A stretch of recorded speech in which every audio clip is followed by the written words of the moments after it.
इसकी अस्मिता नहीं, इसलिए आज ये दर दर भटक रहा है। अपने घर को भूल के दूसरों के घर में ये आसरा तलाश रहा है, ये आसरा तलाश रहा है। देश का ये शोषित पीड़ित बहुजन समाज इस देश का बौद्ध समाज नहीं कह सकता। इसका धर्म स्थल सुरक्षित है और उसके हाथों में है। भारत में चर्च है, कोई एक्ट नहीं है, पर भारत में बुद्ध विहार है, उसी पे एक्ट है। राम मंदिर बना वो केवल भारत का है, तिरुपति बालाजी केवल भारत का है, केदारनाथ बद्रीनाथ केवल भारत का है, महाबोधि महाविहार भारत नहीं पूरी दुनिया का है। महामानव परम पूज्य जिन्होंने शोषित और दलितों की आवाज को इस देश और दुनिया में बुलंद किया, क्योंकि बाबा साहब डॉक्टर अंबेडकर जी का अगर जन्म ना होता, आज का दिन हमें देखने को ना मिलता। तो उसके पीछे एक लाइन में कह रहा हूं, ध्यान से सुनना,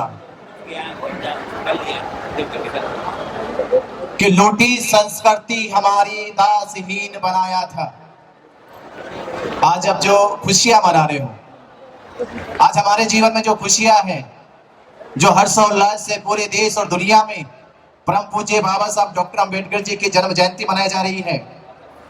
ये जन्म जयंती केवल एक जन्म की जयंती नहीं है, इसके पीछे पूरा इतिहास बदला है। इस भारत की पूरी व्यवस्था बदली है। ये व्यवस्था परिवर्तन की जयंती है। ये उसकी जयंती है जिसने इस भारत के इतिहास को बदल के रख दिया, भारत के इतिहास को लिख कर रख दिया कि लूटी संस्कृति हमारी दासहीन बनाया था, बहू बेटी और बच्चों को घर के बाहर जलाया था। आज जो लड़ाई महाबोधि महाविहार बौद्ध गया में चल रही है, ये लड़ाई विरासत की है, ये लड़ाई संस्कृति की है, ये लड़ाई है अपनी अस्मिता की। ये कह सके बहुजन समाज की हमारी विदेश में एक विरासत है, एक अस्तित्व है। देश में मंदिर मस्जिद की लड़ाई होती है, पर देश में कभी नहीं कहा गया कि जब मंदिर में नहीं थे, जब मस्जिद में नहीं थे, तब यहाँ पर बुद्ध विहार थे, महाबोधि महाविहार थे। पर भारत के लोगों को, भारत को हिंदू मुसलमान के नाम पे लड़ाया जा रहा है। देश में लड़ाई हिंदू मुसलमानों की नहीं है, ये लड़ाई है बौद्धों की और ब्राह्मणों की। ये लड़ाई है उन पाखंडियों की और बुद्ध के उन विचार की, जिस विचार को सैकड़ों वर्ष पहले दफन कर दिया। कि लूटी संस्कृति हमारी दासहीन बनाया था, बहू बेटी और बच्चों को घर के बाहर जलाया था। आंखों से टपके आंसू, कोई फरियाद सुन ना पाया था। अरे होता रहा शोषण हमारा, अरे होता रहा शोषण हमारा। कोई अल्लाह ईश्वर देवी देवता जमीन पे उतर के ना आया था। कोई अल्लाह ईश्वर देवी देवता भगवान इस जमीन पे उतर के नहीं आया था। अरे लिया जन्म भीम ने, आज जिनकी जयंती मना रहे हो, आज पूरा देश पूरी दुनिया जिनकी जयंती मना रहा है। अरे लिया जन्म भीम ने, जगत में पढ़ लिख कर अनूठा ज्ञान पाया था, और तोड़े मनवादी जंजीरों को, तोड़े मनवादी शास्त्रों को, ग्रंथों को, इस देश के शोषित पीड़ितों को आजाद कराया था।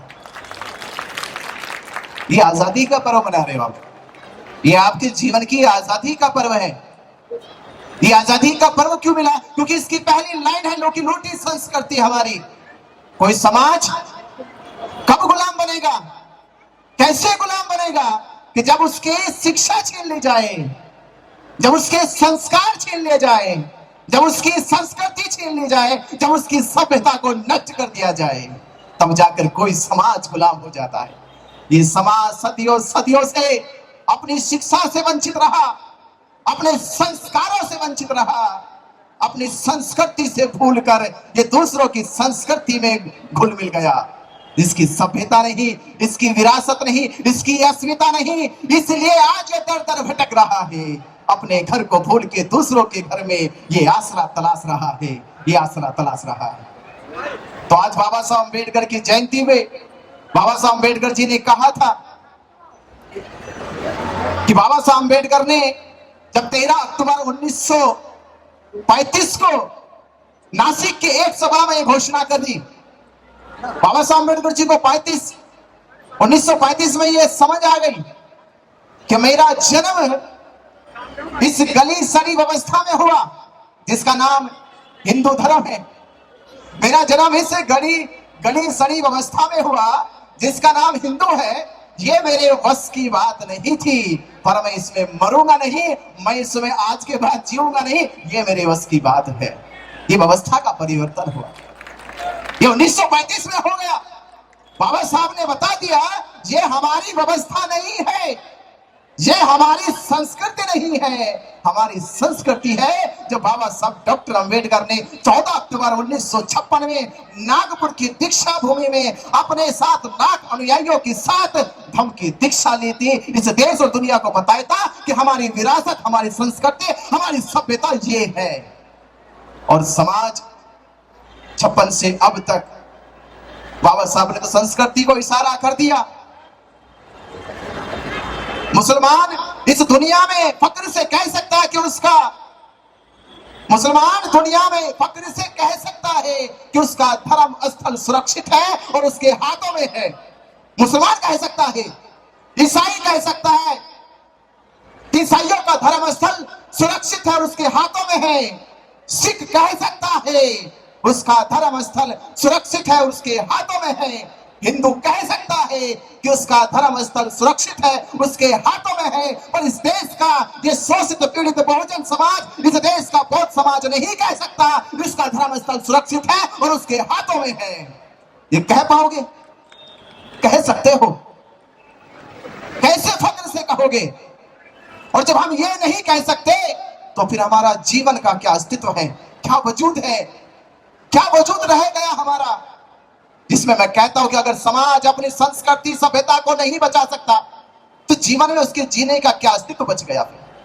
क्या अस्तित्व बच गया हमारा?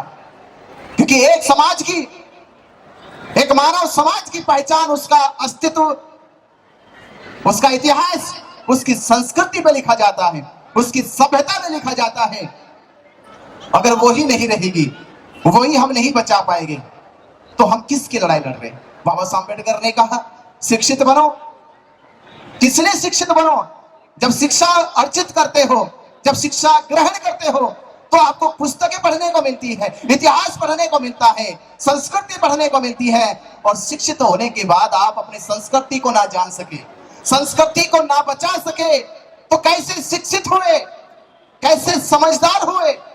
एक शिक्षित व्यक्ति ये जान ले कि मेरी संस्कृति क्या है, मेरी सभ्यता क्या है, और उसके प्रति सजग होकर, निडर होकर उसकी रक्षा के लिए, उसकी सुरक्षा के लिए जब खड़ा हो जाता है तो उसे शिक्षित समाज कहते हैं। ऐसी परिभाषा करो अपनी, ऐसी परिभाषा करो कि एक मानव समाज में के भीतर अगर आप अपनी पहचान बनाना चाहते हो, इस समाज में केवल मानव होना पहचान नहीं है, मानव मात्र होना पहचान नहीं है। एक व्यक्ति जब अपने हुनर को तलाशता है तो डॉक्टर कहलाता है, इंजीनियर कहलाता है, वकील कहलाता है, मास्टर कहलाता है, ऑफिसर कहलाता है, क्योंकि उसने अपनी काबिलियत को पहचाना है। तो ये एक व्यक्ति की काबिलियत हो सकती है, पर जब वो व्यक्ति समाज की काबिलियत को पहचानता है तो समाज की काबिलियत उसकी संस्कृति है, उसकी पहचान, उसका इतिहास है। अगर वो समाज अपनी संस्कृति की काबिलियत को ना पेश कर सके, अपनी विरासत को ना बचा सके, तो समाज अपनी ये काबिलियत खो चुका है, अपनी अस्तित्व की पहचान खो चुका है। इसीलिए मैं आपसे कह रहा हूं, इस दुनिया का सबसे बड़ा आंदोलन, कितना बड़ा आंदोलन? किसी को तारीख याद है कितना बड़ा आंदोलन है महाबोधि महाविहार बोध गया का? कितना पुराना आंदोलन है ये? 8वीं सदी में, 135 साल तो वो है जब अनागारिक धम्मपाल ने 1892 में भारत में आके ब्रिटिश गवर्नमेंट से ये कहा कि महाबोधि महाविहार महंत और पंडों के कब्जे में है, उसे मुक्त कराया जाए। ये बात तो 135 साल पुरानी है। ये 8वीं सदी में जब आदि शंकराचार्य ने जब पूरे ब्राह्मणों से कहा कि बुद्ध को देख लेना पाप है, बुद्ध के उपदेशों को सुन लेना महापाप है, बुद्ध की प्रतिमा के सामने नतमस्तक हो जाना ये आपका सबसे बड़ा अपराध है। उस अपराध की परिभाषा को कहते हैं आदि शंकराचार्य कि अगर हत्या कर लो तो माफ है, चोरी कर लो तो माफ है, डकैती डाल लो तो माफ है, और माफ करने का, हत्यारों की माफ करने का, चोरी करने के अपराध का माफ करने का, डकैती डालने का माफ करने का। अभी बहुत बड़ा सेमिनार हुआ और डुबकी लगाओ, माफी पाओ। तो आदि शंकराचार्य ने कहा मैं तुम्हें माफ करने के लिए मेला लगा रहा हूं कुंभ का, ये माफ किए जा सकते हैं। अगर हत्या करो तो माफ की जा सकती है, चोरी करो तो माफ की जा सकती है, डकैती डालो तो माफ की जा सकती है, पर बुद्ध की बात सुन ली, बुद्ध के सामने झुक गए, बुद्ध की शकल को देख लिया तो माफ नहीं की जा सकती। नरक में एक बार नहीं 7 बार जाना पड़ेगा। इतना डरता आदि शंकराचार्य ने। तो उसने कहा ब्राह्मणों, अगर जिंदा रहना चाहते हो इस धरती पे, तो भारत की जो अखंड भारत भूमि है उस पे सम्राट अशोक ने, राजा कनिष्क ने, राजा हर्षवर्धन ने इस अखंड भारत को बौद्ध में बना दिया है। अपना चक्र चलाओ और भारत की अखंड भूमि से ये बौद्ध धर्म का प्रचार प्रसार बंद कराओ। सारे ब्राह्मण 8वीं सदी में इकट्ठा हो गए। उन्होंने आदि शंकराचार्य की बात मान ली और एक मुहिम पाखंड अंधविश्वास के लोगों को भ्रमित करने की चलाई और अपनी मुहिम में 200 सालों में वो सफल हो गई। 200 सालों में वो सफल हो गए। 1000 ईस्वी में उन लोगों ने भारत में बौद्ध धर्म का धीरे धीरे पतन करना शुरू कर दिया था। ये पतन शुरू हो गया और आज पतन के करीब, आज पतन के 1000 साल हो गए। आज पतन के 1000 साल हो गए। 1000 साल से महाबोधि महाविहार बौद्धों की विरासत इंतजार कर रही है कि कब आएंगे उनके वारिस और कब कराएंगे इन महाबोधि महाविहार को मुक्त। ये वारिसों का इंतजार कर रही है और हम बैठे अभी तक।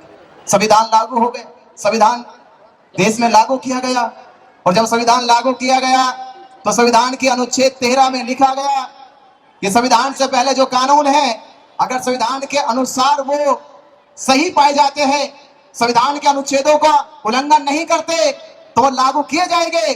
अगर संविधान के अनुच्छेदों का भी उल्लंघन करते हैं तो संविधान के पूर्व सभी कानून रद्द कर दिए जाते हैं, समाप्त कर दिए जाते हैं। पर 6 जुलाई 1949 को ये बीटी एक्ट बना।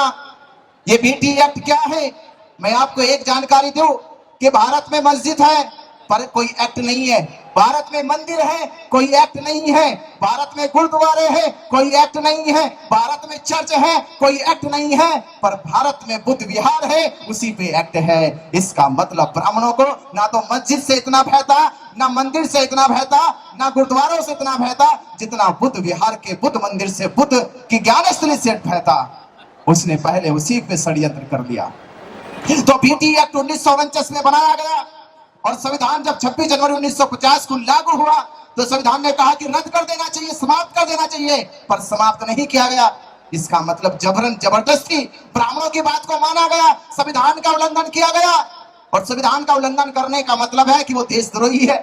संविधान का पालन नहीं हुआ, संविधान के अनुच्छेदों का पालन नहीं हुआ, संविधान के कानून का पालन नहीं हुआ और जिसने पालन नहीं किया वो देश का देशद्रोही है, वो राष्ट्रद्रोही है।